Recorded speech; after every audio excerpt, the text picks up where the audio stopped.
நல்ல எண்ணங்களை விதை. ஒரு மனிதனின் மனதில் பல்லாயிர எண்ணங்கள் உருவாகும். அதில் தாழ்வு எண்ணங்கள், எதிர்மறை எண்ணங்கள், பலவீனமான எண்ணங்கள், முரட்டு எண்ணங்கள், அன்பு, தெய்வீகம் என பல உயர்ந்தும் அதே வேளையில் தாழ்வான எண்ணங்களும் அதே மனதில்தான் உருவாகின்றன. மனோதத்துவ ஆராய்ச்சியின்படி ஒரு மனிதன் எதை நினைக்கிறானோ அதுவாகவேதான் உருவாகிறான் என்பதை கண்டறியப்பட்டிருக்கிறது.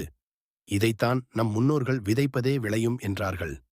நாம் நம் வாழ்க்கையில் உயர்ந்து ஒளி வீச நம் மனம்தான் ஆணிவேர். உயர்ந்த எண்ணங்களை விதைத்து வாழ்வில் உயர வேண்டும் என்று தன்னம்பிக்கையுடன் உழைத்தல் நிச்சயம் வெற்றி கோட்டையை அடையலாம். தவறான எண்ணங்களை மனம் யோசித்தால் தவறான வழிகளைத்தான் அறிவு தரும். நம் எண்ணங்கள் எப்பொழுதும் சுத்திகரிக்கப்பட்டு புனிதமாக இருக்க வேண்டும்.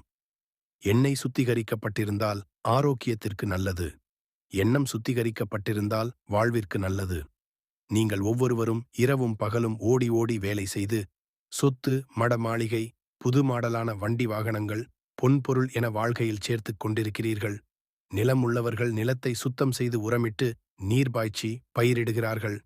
எத்தனை பேர் மனதை உழுது நல்லெண்ணங்களை விதைத்து போட்டி, பொறாமை, புறம் பேசுதல், பிறருக்கு கேடு விளைவித்தல் என்ற எண்ணங்களை களையெடுத்து உள்ளன்போடு பழகுதல், உண்மையாக உழைத்தல், எதையும் எதிர்பாராமல் உதவி புரிதல் என்ற பண்புகளுடன் வாழ்கிறார்கள்.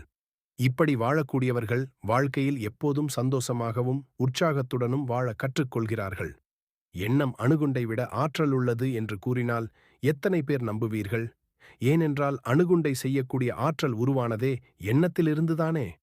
மனம் எண்ணியதினால்தான் அறிவு செயல்பட்டு அணுகுண்டு உருவானது. ஒரு எண்ணத்தை நம்பிக்கையுடன் பலமுறை மனதில் நினைத்தால் அது நல்லதோ கேட்டதோ அது நடந்தே தீரும். ஆகையால் நல்லதும் கேட்டதும் நடப்பது நாம் எண்ணும் எண்ணங்களினால்தான். நீ எதை நினைக்கிறையோ அதுவாகவே மாறிவிடுகிறாய் என்பதை நீங்கள் கேள்விப்பட்டிருப்பீர்கள். உங்கள் எண்ணம் உறுதியாக இருந்தால் இயற்கையே உங்களுக்கு உதவிக்கரம் நீட்டி உதவி புரியும் என்பது உறுதி. மன வலிமை வளர்த்தால் மனம் வளம் பெறும். இந்த சேனலை லைக் பண்ணுங்க, ஷேர் பண்ணுங்க, சப்ஸ்கிரைப் பண்ணுங்க.